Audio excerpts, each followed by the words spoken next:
The US stock market is in a bear market. At what point do we start to say that? Technical definition. Well, before I give you the technical definition, if you've been investing for more than 10 years and are successful, keep scrolling, but I think a lot of you kind of need to hear this little bit of a rant.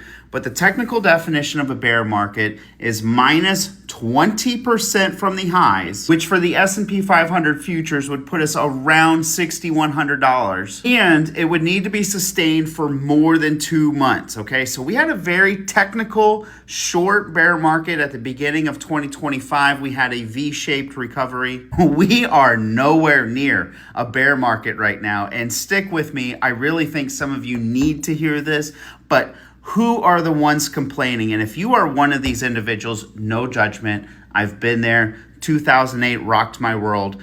But who is complaining right now? It's predominantly young adults. It is new day traders ever since the PDT rule went away, and people that are gobbling up the news. Oil is being manipulated. No, it's been in a macro downtrend. Most people don't understand price elasticity and oil rig counts to do any sort of reasonable forecasts on oil. And those people have been reading too many news articles thinking that oil was going to go to $200. And there's a point to this, so hang with me. But SpaceX is another one people are complaining. Predominantly who? Young adults who thought that the analyst rating of $800 a share was reasonable. If you have small children, cover their ears or tell them to go play in another room because I'm a little worked up about this one.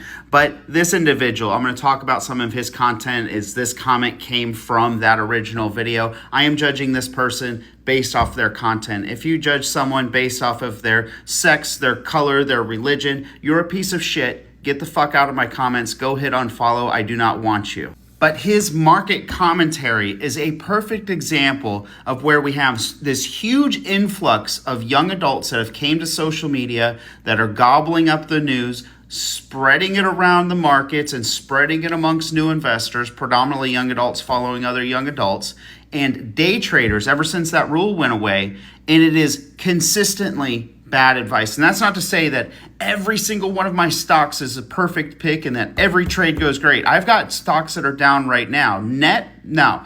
Over time, though, we have been consistently winning over time. Why? Because it's not my first rodeo. And I have no judgment if you're a young adult. I was a young adult at one point, and I made poor decisions in the stock market. And there's little things, again, this is why I said if you're a decent investor, been doing it for more than 10 years, keep scrolling on, is we've all made those mistakes.